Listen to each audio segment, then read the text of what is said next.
좋겠습니다. 영적인 추수의 기쁨이라고 하는 제목을 가지고 서로 은혜를 나누기를 원합니다. 가을은 추수의 계절입니다. 요즘은 많은 사람들이 이렇게 농사를 짓지 아니하고 또 시골에 가도 농사의 터전들이 공장이나 다른 것으로 변화된 그런 모습을 많이 볼 수가 있어서 농부들이 많이 줄었습니다. 오히려 서울이나 도시 지역에서는 농사 짓는 건 보지도 못하고 그렇습니다만은 이 가을을 요즘은 밖에서 추수의 계절이 아니고 여행의 계절이라고 그렇게 또 바뀌는 것 같아요. 그래서 많은 사람들이 가을이 되면 단풍 구경도 가고 해외로 나가려고 하기도 하고 그렇게 계획을 짜고 있습니다. 여치만 역시 농사 짓는 사람들은 많이 있으니까 지금의 이 계절을 보게 되면 마트에 가보면 풍성한 과일들이 얼마나 많습니까? 먹음직스럽고 우리나라 사과, 배 이런 것들을 외국에 나가서 사과나 배를 보게 되면 참 맛도 없고 크기도 별 볼 일 없고 그렇습니다. 우리나라 사과는 왜 이렇게 커요? 맛도 참 좋고 우리 집이 충남 당진 합덕인데 그 바로 옆에가 예산입니다. 예산 사과 정말 맛있어요. 약간 벌레 먹은 거 이런 사과, 좀 썩어 들어간 사과 그거는 어떤 맛과도 비교할 수가 없지요. 썩은 부분을 도려내고 먹게 되면 참 맛있습니다. 그리고 포도 같은 것을 보아도 알알이 그 알맹이가 맺힌 걸 보게 되면 참 통통하게 탐스럽게 어떠면 그렇게 크게 옛날에는 요만했었는데 지금은 이만하잖아요. 그래가지고 토실토실 연그런 그런 열매들 보게 되면 자 어떻게 이렇게 참 아름답게 자랐을까. 맛도 또 아주 기가 막히게 맛있죠. 여하튼 추수의 계절은 풍성한 계절이다. 그래서 추수의 계절에는 이 배에 도나스가 하나씩 이렇게 더 얹혀지는 그런 계절. 이렇게 도나스 이렇게 옆으로 나와가지고 뿅쭉 튀어나와가지고 그런 계절이라고 그래요. 살찌는 계절이라고 그렇게 말을 하고 있습니다. 물론 우리의 마음도 그런 것을 보면서 풍성한데 또 풍성하다 보니까 또 한편으로는 농사꾼들은 아유 가격이 떨어지니까 별로 좋지 않은 계절이면서도 또 좋은 계절이라고 그렇게 말할 수 있겠지요. 여러분 주님께서는 일용할 양식을 위해서 기도하라고 그렇게 말씀을 하셨어요. 그래서 물론 그렇게 기도하라고 말씀을 하시면서도 하나님의 적극적인 그런 개입으로 공급을 해 주시는 그런 하나님을 볼 수가 있습니다. 추수하면 농사를 지은 곡식을 가을에 이제 추수한다는 그런 생각이 지배적인데 지금의 시대는 우리가 지금 살고 있는 이 서울이라고 하는 이 환경에서는 농사를 짓는 걸 아주 보지도 못하니까 그런 생각을 잘 하질 못하지요. 그래서 우리는 어떤 감각적인 그런 추수에 대한 그런 것들을 잘 느낄 수는 없습니다. 그러나 이 추수에는 우리가 두 가지로 한번 생각을 해 볼 수가 있어요. 첫째는 육적인 일용할 양식의 추수입니다. 자연에서 얻은 농산물은 말 그대로 자연의 영향력을 그대로 받습니다. 그래서 농사를 지려면 자연의 환경이 좋아야 되지요. 그래서 비도 적당하게 또 일조량도 적당해야 되고요. 또 바람도 적당히 불면서 비도 적절하게 이렇게 때에 따라서 이렇게 와야 되고요. 그래서 자연의 환경 그대로 영향을 받습니다. 그래서 인간도 열심히 노력을 합니다. 농사를 지키기 위해서 최선을 다하고 때를 따라서 씨도 뿌리고 농약도 주고 김도 메고 그러면서 나중에 이제 때가 되면 추수하는데 사실 인간이 그렇게 열심을 노력하는 것 같지만 하나님의 거기에 도우심이 없으면 안 되는 거예요. 그러니까 농사를 짓는 사람들은 뭐라고 생각을 해야 되느냐? 하나님과 동업을 한다, 한마디로. 예, 하나님이 주시지 않으면 나 혼자 열심히 한다고 해서 그게 소용이 없다. 요즘 스마트팜이라고 하는 스마트팜이라고 하는 그런 기술로 농사 짓는 사람들이 많아졌어요. 이제 점점 많아지고 있는데 뭐 이 근방에서는 볼 수 없지만 뭐 이천이나 여주나 이런 데 가보면 스마트팜 농장들이 많이 있습니다. 저도 한번 가봤습니다만은 스마트팜이라는 것은 정보통신기술, ICT 기술을 접목해서 지능화된 농업 시스템을 가지고 농사를 짓는 겁니다. 그래서 일반적으로 농사를 질 때는 100명이라고 하는 사람이 들어간다고 한다면 ICT 기술로 스마트팜으로 할 때는 10명도 안 들어가요. 그리고 농사 짓는 사람들이 이 일을 100을 한다면 이 사람들은 10도 안 합니다. 전부 다 기계 시스템화가 전부 다 일을 하게 되어 있어요. 관리만 하면 되는 거거든요.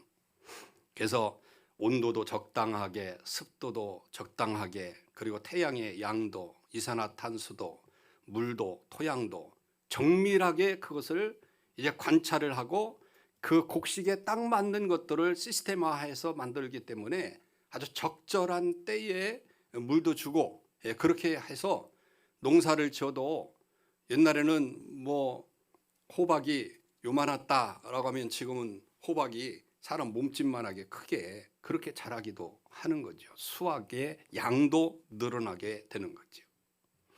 그런데 여러분 아무리 ICT 기술이 개발이 됐다 할지라도 하나님이 일하지 아니하면 아무것도 할 수가 없어요.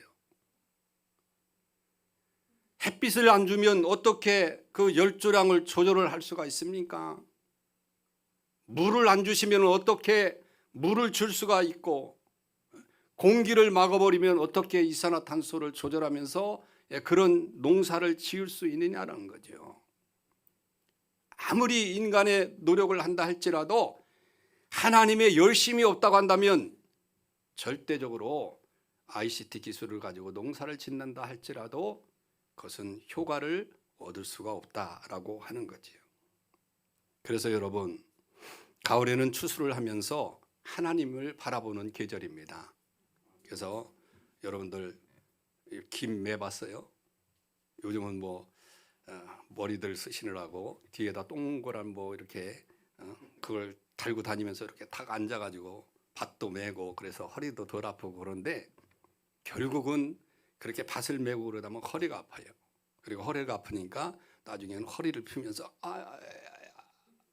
이렇게 하면서 하늘을 쳐다봅니다. 왜 하늘을 쳐다보는지 알아요? 하나님이 주셔서 감사해서 보는 거예요. 네. 이게 가을이 하늘을 쳐다보는 그런 계절입니다. 감사하고 너무도 감사했어. 그래서 일용할 양식을 주시는 하나님, 필요한 것을 채워주시는 하나님을 바라보면서 감사하는 계절이 지금 가을이라고 하는 거지요. 그리고 현대인의 추수에는 직장 생활과 사업까지 연관이 되어 있습니다. 연말이 다가오면 한 해를 돌아보면서 잘된 것들을 내년에 또 다시 접목을 하려고 노력을 하고 잘못된 것들은 보완을 해서 그 다음에 또 잘 되려고 노력도 하고, 물론 여러분들 지금 이제 추수 기간 이제 다 끝나고 이제 겨울기로 그렇게 돌아가고 있는데 우리 직장 생활하는 사람이나 사업을 하던 그런 사람은 지금 연말에 많이 바쁘죠. 이런 것들을 돌아보고 정리하면서 내년의 계획을 어떻게 세울 것인가라고 하는 것을 생각을 해보면서 지나죠. 그런데 지금 이 시기가 사업을 하는 사람이나 직장에 다니는 사람이나 이 추수기예요. 결실을 맺는 그런 기간이다라고 그렇게 말할 수 있는 거지요. 어쨌든 간에 무엇보다 추수감사절은 한 해 동안의 변함없이 하나님께서 함께 해주신 하나님을 바라보면서 감사하는 그런 기간이다라고 하는 거지요. 감사하면 그 마음에 하나님께서 새로운 힘을 주셔서 또 내년에는 2022년도에는 여러분들이 더욱더 감사거리들이 많아질 수 있도록 인도해 주실 줄로 믿습니다. 그래서 지금은 일용할 양식의 풍족함을 누리는 시기가 지금의 시기다. 그리고 두 번째 우리가 생각하는 것은 영적인 추수, 영적인 열매를 우리가 한번 생각해 보는 거죠. 자, 영적인 추수는 이 땅에서 사는 동안 하나님의 은혜를 받아서 또 하나님의 은혜로 말미암아 하나님의 자녀로 천국 가는 것이, 그것이 영적인 추수예요. 이런 의미에서 우리가 생각하면 우리는 영혼이 하나님의 천국 곳간에 추수된 하나님의 백성으로 지금 와 있다고 하는 이 사실 자체가 정말 감사하고 감사한 거죠. 추수된 곳간에 우리가 들어가 있어요. 이런 의미에서 우리는 영혼이 하나님의 천국 곳간에 들어간 천국의 백성으로서 오늘 이 자리에 앉아 있는 줄 믿으시길 바랍니다. 이것을 생각하면 추수감사절은 오곡백화의 추수와 영혼의 추수로 인해서 감사하고 충만한 그런 복된 시간이라고 하는 사실을 믿으시길 바랍니다. 지금은 이 시기적으로 대부분 가을 추수가 끝나는 시점이고 완전히 이제 다 끝나서 이제 겨울로 돌아가는 그런 시기잖아요. 그런데 많은 사람들이 이제 그렇게 이야기를 합니다. 추수감사절이 너무 늦다, 너무 늦다고 하는 그런 이야기를 그렇게 하고 있어요. 물론 늦다고 하는 사람들의 생각은 우리 개인적으로 우리 농사를 안 짓는 사람들의 생각입니다. 도시에서 추수감사절은 좀 일찍 드리는 게 좋아요. 11월 첫째 주나 둘째 주 이렇게 드리는 것이 더 좋다고 저도 그렇게 생각합니다. 그런데 고집 부리고 셋째 주 드리는 이유가 뭐냐면 이 추수감사절의 그 유래를 생각하게 되면 언제 기간이 제일 좋냐, 농번기가 완전히 다 끝나고 정리해서 곡간에 딱 쌌을 때가 제일 좋은 때거든요. 지금의 때가 딱 맞는 때입니다. 지금 농사는 다 거의 다 끝났어요 이제. 그런데 자, 여름 산에 가 보면 뭐 어린 밤이나 대추나무 뭐 이런 나무, 큰 나무 밑에 파릇파릇 솟아나는 그런 나무 여러분들 본 적이 있으십니까? 저는 식물에 대해서 잘 모르기 때문에 뭐 새싹이 나도 이 나무가 무슨 나무인지는 잘 모르는데 이 잘 아는 사람들은 새싹만 봐도 아 이건 뭐 밤나무, 대추나무, 뭐 사과나무 다 알더라고요. 참 제주도들도 참 좋아요. 그런데 한번 보십시오. 거기에서 지금 큰 나무 밑에서 새롭게 새순이 돌아 나오는 그런 나무를 여러분들이 산에 등반하면서 봤을 텐데 그 나무가 자라기까지 여러분 어떤 과정을 거쳤는지 한번 생각을 해 보시길 바랍니다. 뭔 열매가 떨어졌겠죠. 예를 들어서 밤나무 하면 밤나무가 밤이 하나 떨어졌겠죠. 떨어졌는데 거기에 동물들도 있고 다람쥐가 얼마나 도토리 밤 같은 걸 좋아합니까? 다람쥐가 그 밤알을 지나쳤어요. 발견을 못한 겁니다. 그리고 행복나눔 교회 성도들이 산에 올라갔는데 토실토실한 밤을 발견을 못했습니다. 봤으면 얼른 주워다가 까서 잡수실 텐데 발견을 못했어요. 그리고 여러 가지 동물들도 그걸 발견하지 못했겠죠. 그래서 나뭇잎이 떨어지고 그러면서 숨겨져 가지고 그래서 싹이 난 거예요. 이걸 우리가 영적인 것으로 한번 생각을 해보자라고 하는 거죠. 그 싹이 나서 자라는 이유가 뭐냐? 그것만큼 선택, 하나님의 선택, 하나님이 그 씨를 통해서 새싹을 돋우고자 하는 그런 선택이 있었기 때문에 가능했다. 자, 그러면 우리들도 오늘 이 자리에 나와서 예배를 드리고 여러분들이 감사하는 그런 마음으로 1년 동안 베풀어 주신 은혜에 감사해서 오늘 이 자리에 나와서 예배를 드리면서 예물도 드리고 감사도 하고 그렇게 하고 있습니다마는 하나님이 여러분들을 그 악한 것으로부터 지켜주시고 또 보호해 주셨기 때문에 오늘 이 자리에 앉아 있는 거 아니겠습니까? 그의 은혜로 우리가 구원받은 그런 사람이 되어서 이 자리에 왔어요.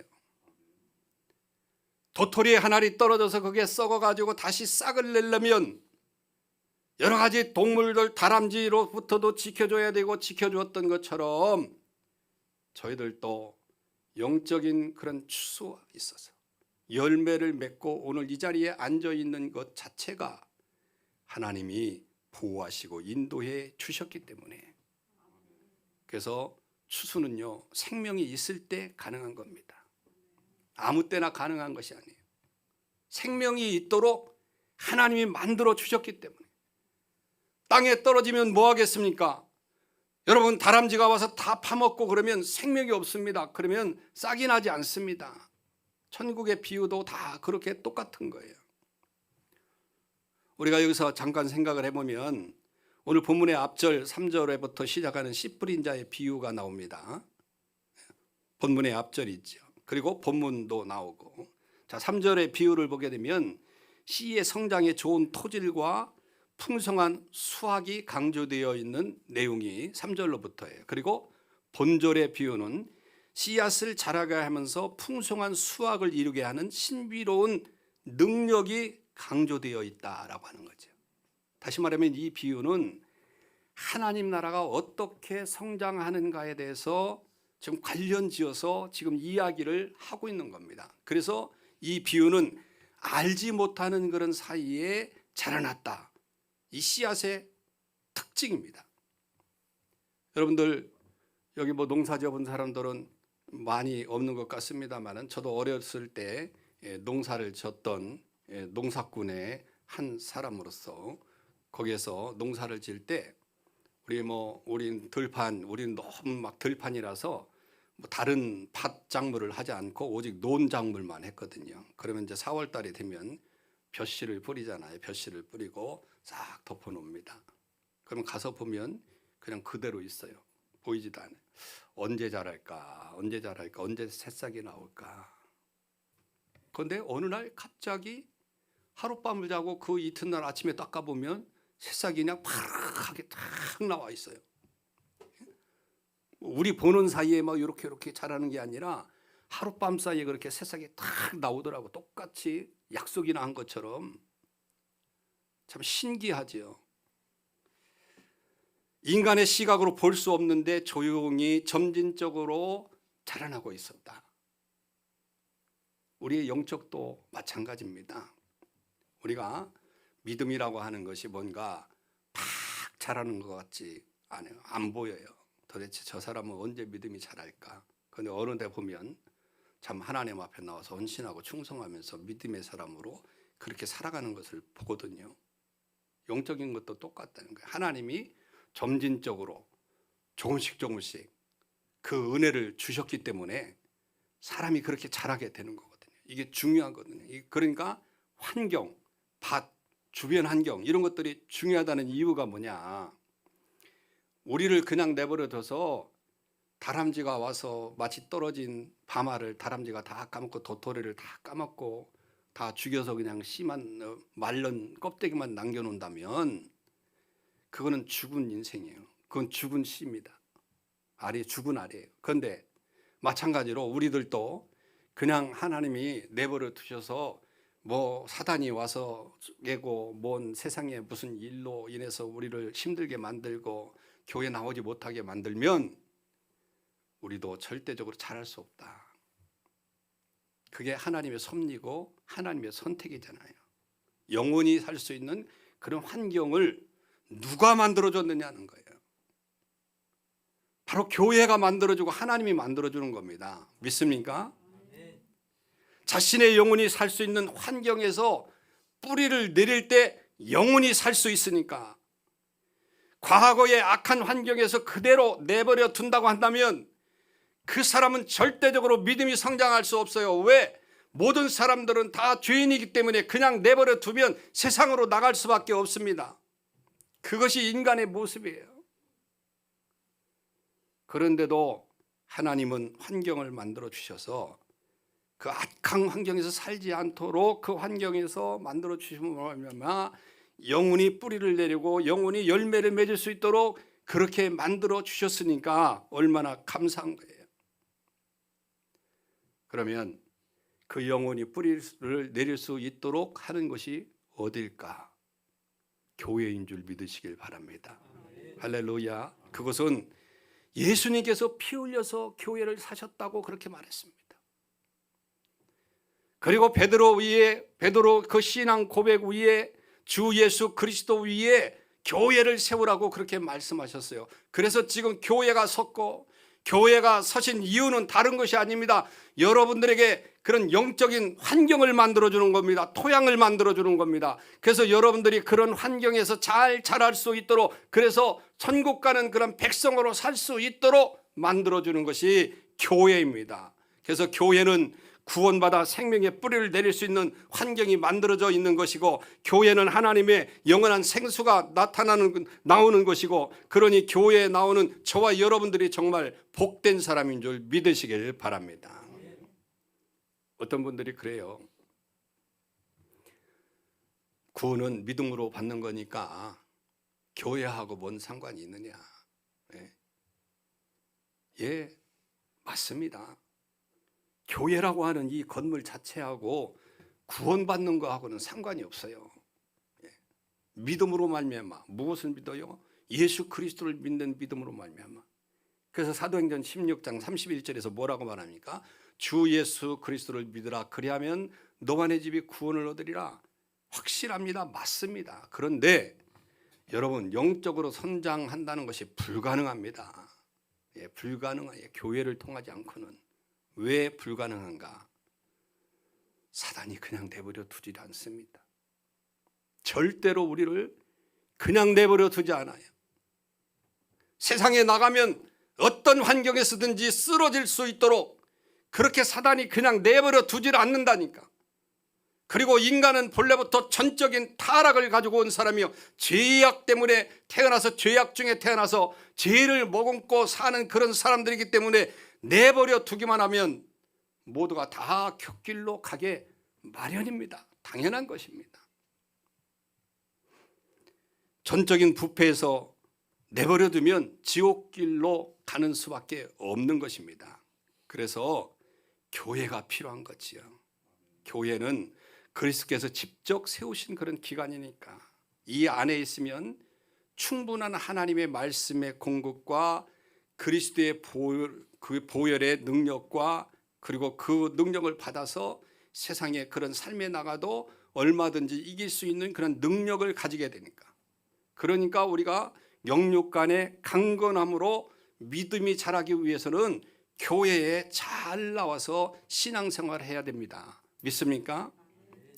여러분, 곡식이 잘 자라면 장소 환경이 얼마나 중요합니까? 아무 때서나 잘 자라는 거 아니에요. 거기에 맞는 그런 기후가 있는 거지요.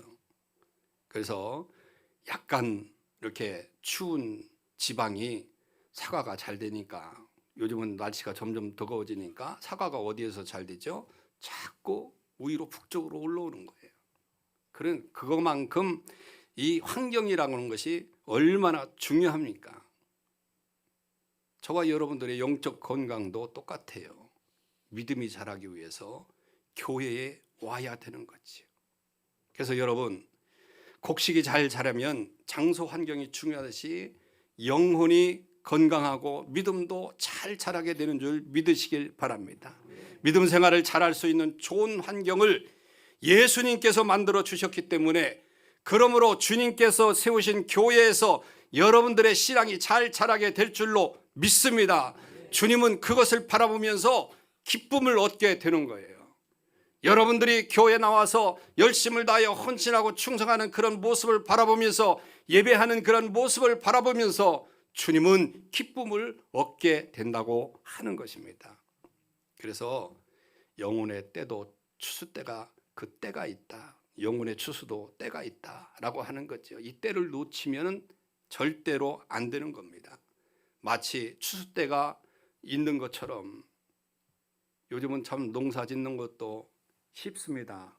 거의 기계로 짓고 그러잖아요. 그런데 더 잘된 것은 때를 내 개인이 달력에다 적어놓고 그 때를 기다릴 필요가 없어요. 다 면사무소, 읍사무소 그런 데서 방송 다 해주더라고요. 동민 여러분, 지금은 비료를 줄 때입니다. 그럼 나가서 비료 주면 돼요.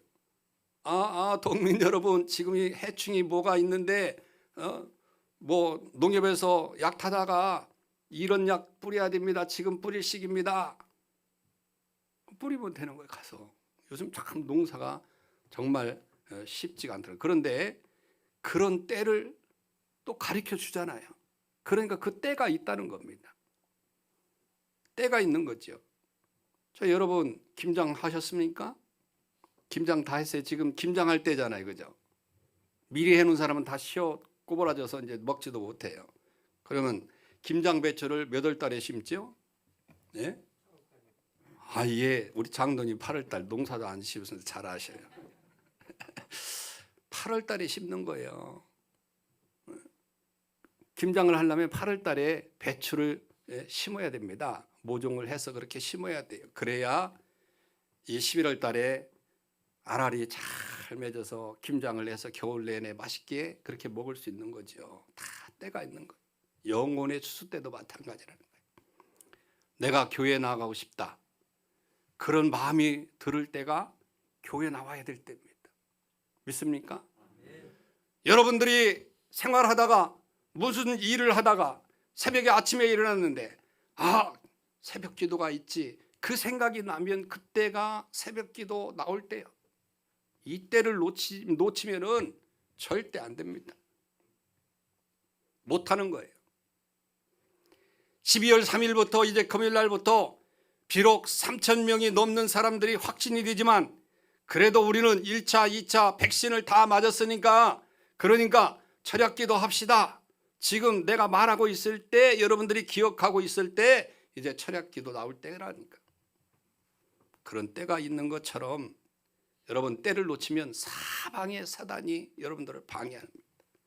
이 때를 놓치면 전도 받은 사람도 교회에 나오고 싶은 마음이 있는 그런 사람들도 때를 놓쳐서 영혼이 이제 쭉정이만 남게 됩니다. 그래서 이 때를 절대적으로 놓치지 말아야 돼요.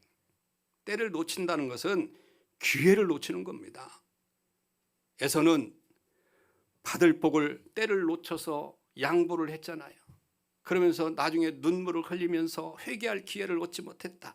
히브리서 12장 17절에 오니까 그가 그 후에 축복을 이어받으려고 눈물을 흘리며 구하되 버린 바가 되어 회개할 기회를 얻지 못하였느니라. 그 때를 놓치니까 이제 줄 복도 없다는 거죠. 우리의 영혼도 마찬가지. 부자와 나사로 비유가 여러분들 있지 않습니까? 거지 나사로는 이제 죽어서 장사되고 장사는 별 볼 일 없지만 아브라함 품에서 한마디로 천국에서 영생 복락을 누리면서 살고 있는데, 부자는 이 땅에서 먹고 놀고 마시고 즐기다가 지옥에 가서 눈을 들어보니까 거지 나사로가 아브라함의 품에서 즐기는 모습을 보면서 뭐라고 합니까? 내가 내 가족들에 가서 그들에게 구원을 할 수 있도록 기회를 달라고 그렇게 이야기를 하잖아요. 그때 아브라함이 뭐라고 했죠? 때가 끝났다. 네가 살아서 돌아간들 그들이 예수를 믿을 거냐? 이미 그들은 때는 지나가 버렸다는 거죠. 이게 때가 얼마나 중요합니까? 그러니까 여러분, 세상에 살아있는 동안 교회를 통해서 신앙생활을 잘 하시길 바랍니다. 부끄러움 없이 하시길 바랍니다. 최선을 다해서 하시길 바랍니다. 많은 사람들에게 복음을 전하며 사시길 바랍니다. 세상에서 때는 누구에게나 주어지지만 그 때를 놓치게 되면 영혼의 때는 영혼이 쭉정이만 남을 수 있는 그런 기회가 될 수 있으니까 하나님이 우리에게 때를 주셨을 때 최선을 다해서 신앙생활 잘 하시길 바라요. 여러분, 인생이 무엇입니까? 고민이 되고 걱정스러운 일이 생기고 죽음이 두렵고 그때마다 힘들고 어려운 때를 사는 게 인생입니다. 인생은 그렇게 살 수밖에 없어요. 그러면 긍휼이 많으신 하나님께서 구원의 은혜를 베풀어 주면 그때 정말 영혼이 즐겁고 생활에 기쁨이 오고, 믿습니까? 말씀을 맺겠습니다. 일용할 양식도 때가 있는 법이죠. 추수할 때가 있습니다. 심을 때가 있고, 영적인 추수도 마찬가지입니다. 거둘 때가 있습니다. 그럴 때 정말 영혼이 구원받을 때 하나님은 얼마나 기뻐하시고, 빌립보서 1장 18절 보니까 거칠애로 하나 참으로 하나 무슨 방도로 하든지 전파하는 것은 그리스도니 이로써 나는 기뻐하고 또한 기뻐하니라. 사람들이 전도돼서 많은 사람들이 구원을 받을 때 하나님은 무척이나 기뻐하시고, 그리고 뿐만 아니라 여러분들이 이 자리에 나와서 영혼에 추수된 그런 사람으로서, 영혼의 창고에 들어간 그런 사람으로서 여러분들이 더욱더 하나님을 잘 섬기면 그 섬기는 그런 모습을 보면서 하나님은 기쁨을 얻게 되고, 그런 기쁨을 얻게 되면 우리의 자신도 기뻐요. 그래서 우리 자신도 기쁘다 보니까 이웃에 죽어가는 영혼들이 눈에 보이게 되고, 그들에게 복음을 전해서 그들도 영혼의 결실을 맺게 돼서 구원함을 얻는 놀라운 역사를 바라보면서 하나님은 더욱더 기뻐한다는 사실을 기억하시길 바랍니다. 교회 잘 나오시길 바라요. 하나님 앞에 추수된 모습으로 정말 영혼이 천국 가는 그런 백성으로 교회 잘 섬기고 하나님 앞에 영광 돌리는 귀한 역사가 있기를 주님의 이름으로 축원합니다. 오늘 추수감사절을 맞이해서 지켜주신 은혜 감사하고, 앞으로 더욱더 풍성한 은혜로 우리의 영혼까지 지켜주실 그런 삶이 있다는 사실을 기억하면서 하나님께 감사하는 귀한 시간 되기를 주님의 이름으로 축원합니다. 우리 다 같이 기도드립니다. 하나님